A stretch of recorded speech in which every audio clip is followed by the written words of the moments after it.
आप देख रहे हैं राष्ट्रीय हिंदी न्यूज।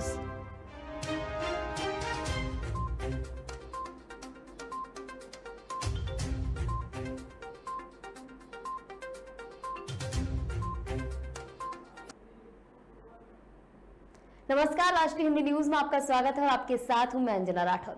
बढ़ते हैं खबरों की ओर। आरबीआई गवर्नर शक्तिकांत दास ने महंगाई को लेकर एक बयान दिया है। उन्होंने कहा है कि महंगाई अभी सबसे बड़ी चिंता है और इस पर काबू पाने के लिए रेपो रेट में बढ़ोतरी करना जरूरी है।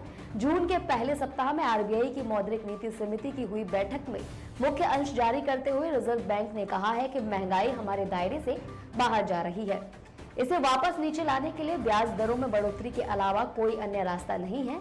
आरबीआई की ओर से जारी एमपीसी मिनट्स में साफ कहा गया है कि ब्याज दर बढ़ाने का यही सही वक्त है। महंगाई पर काबू पाने के साथ अर्थव्यवस्था को गति देने की दोहरी चुनौती भी है, लिहाजा गवर्नर दास का जोर बाजार से तरलता घटाने और ब्याज दरों को ऊपर ले जाने पर रहा।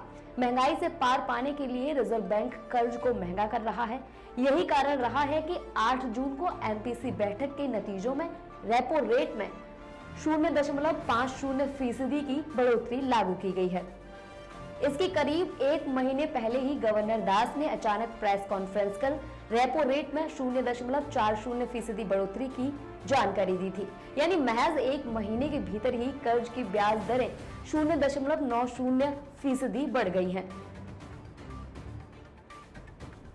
प्रधानमंत्री मोदी ब्रिक्स सम्मेलन में आज हिस्सा लेंगे। सम्मेलन का आयोजन वर्चुअल है और भारतीय समयानुसार शाम 5 बजे होगा।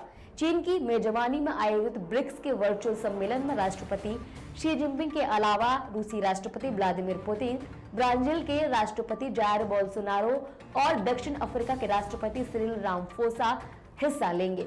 14वें ब्रिक्स शिखर सम्मेलन के दौरान आतंकवाद, व्यापार, स्वास्थ्य, पारंपरिक चिकित्सा, पर्यावरण विज्ञान और प्रौद्योगिकी, नवाचार, कृषि तकनीकी और व्यवसायिक समेत दूसरे क्षेत्रों में सहयोग पर चर्चा होने की संभावना है।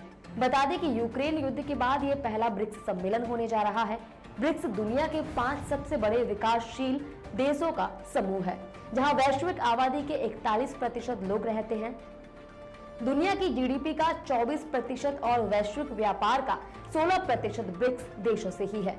बता दें कि 24 जून को ब्रिक्स सम्मेलन के दौरान अतिथि देशों के साथ वैश्विक घटनाक्रम पर एक उच्च स्तरीय वार्ता भी होगी। कोरोना वायरस, उसके बाद की आर्थिक रिकवरी पर भी चर्चा होगी।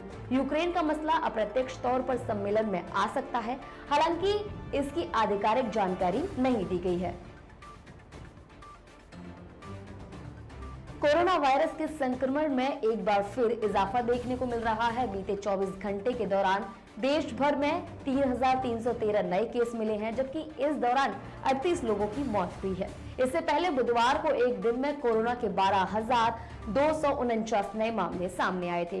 केंद्रीय स्वास्थ्य मंत्रालय के सुबह 8 बजे तक के अनुसार एक्टिव मरीजों की संख्या अब 83,000 से ज्यादा हो गई है। मंत्रालय के अनुसार एक्टिव मामले संक्रमण के कुल मामलों का 0.19% है। वहीं कोरोना से स्वस्थ होने की राष्ट्रीय दर 98.60% है। संक्रमण से अब तक 4,37,00,000 से ज्यादा लोग उबर चुके हैं। इसके अलावा संक्रमण से मृत्यु दर 1.21% है। केंद्रीय स्वास्थ्य मंत्री मनसुख मांडविया शुक्रवार को देश में कोविड-19 के बढ़ते मामलों को लेकर विशेषज्ञ दलों के साथ एक उच्च स्तरीय समीक्षा बैठक अध्यक्षता की है। पिछले कुछ हफ्तों से भारत में कोरोना वायरस संक्रमण के मामलों में वृद्धि देखी गई है। आज की तारीख में 10 राज्यों महाराष्ट्र, केरल, दिल्ली, कर्नाटक, तमिलनाडु, हरियाणा, उत्तर प्रदेश, तेलंगाना, पश्चिम बंगाल और गुजरात में कोविड-19 के 1,000 से ज्यादा अधिक एक्टिव केस हैं।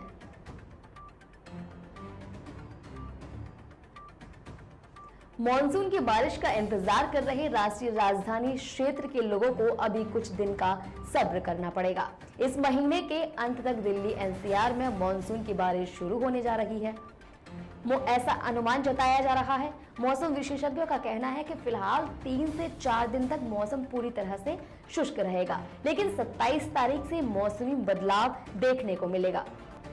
स्काईमेट के मौसम विज्ञानी महेश पालावत कहते हैं कि 1 जून से 14 जून तक राष्ट्रीय राजधानी में कोई बारिश नहीं हुई और 0 वर्षा दर्ज की गई। प्री मानसून बारिश की गतिविधि 15 जून के आसपास शुरू हो गई, जो काफी लंबा समय था, जिसमें तापमान गिरना शुरू हो गया था और गर्मी की लहर खत्म हो गई थी। हालांकि बहुत बारिश तेज नहीं हुई थी। उन्होंने बताया कि मौसम विभाग की सफदरगंज वेधशाला में अब तक 23.7 मिमी और पालम में सिर्फ 15 मिमी बारिश दर्ज की गई है। हालांकि तापमान प्रोफाइल में भारी बदलाव आया है, जिसमें अधिकतम तापमान मौजूदा वक्त में 45 डिग्री से गिरकर 34 से 35 डिग्री हो गया है। एक समय ऐसा भी आया था जब अधिकतम पारा और भी गिरकर 31 डिग्री पर आ गया था। महाराष्ट्र में सियासी बवाल मचा हुआ है। शिवसेना के वरिष्ठ नेता एकनाथ शिंदे की बगावत से शिवसेना पार्टी को हिलाकर रख दिया है। महाराष्ट्र की राजनीति में हो रही उठापटक को लेकर गुस्साई बॉलीवुड एक्ट्रेस स्वरा भास्कर ने ट्वीट कर इस मुद्दे पर अपनी राय रखी है। हालांकि ट्वीट को देखने के बाद social media users Swara Bhaskar को राजनीति का पाठ पढ़ाते नजर आ रहे हैं। स्वरा भास्कर ने ट्वीट किया, जिसमें उन्होंने महाराष्ट्र में चल रहे सियासी घमासान पर गुस्सा जाहिर करते हुए लिखा, क्या बकवास चल रही है, हम वोट देते ही क्यों हैं? इलेक्शन की जगह बम्पर सेल लगा दो, हर साल 5 साल। स्वरा भास्कर के इस ट्वीट पर काफी रिएक्शन सामने आ रहे हैं। लोग उन्हें इस ट्वीट के बाद ट्रोल कर रहे हैं, क्योंकि वो मुंबई नहीं दिल्ली की वोटर है। एक यूजर ने लिखा, तुम वोट कहां देती हो?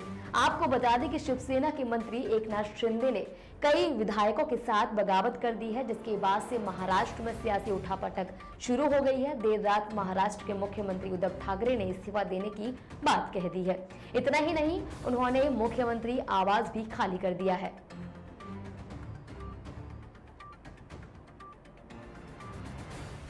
भारतीय जनता पार्टी के नेता तजिंदर पाल सिंह बग्गा ने महाराष्ट्र के मुख्यमंत्री उद्धव ठाकरे के खिलाफ कथित तौर पर कोविड-19 प्रोटोकॉल तोड़ने के लिए एक शिकायत दर्ज कराई है। पुलिस ने ये जानकारी दी है। बता दें कि ठाकरे की बुधवार को जांच में कोरोना वायरस संक्रमण की पुष्टि हुई और वो मुंबई में अपने आधिकारिक आवास से व्यक्तिगत आवास की ओर जाते हुए समर्थकों से मिलने लगे थे।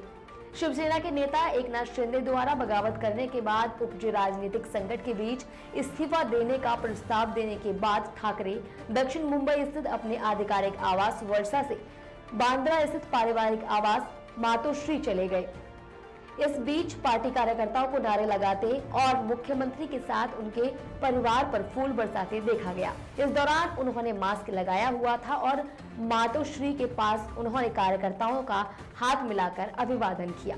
पुलिस अधिकारी ने कहा, दिल्ली भाजपा के प्रवक्ता तजिंदर पाल सिंह बग्गा ने ठाकरे के खिलाफ मालाबार हिल पुलिस थाने में ऑनलाइन शिकायत दर्ज कराई है।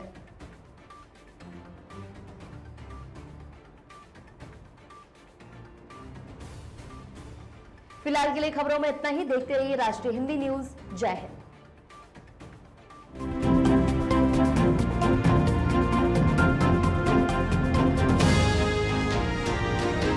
आप देख रहे हैं राष्ट्रीय हिंदी न्यूज।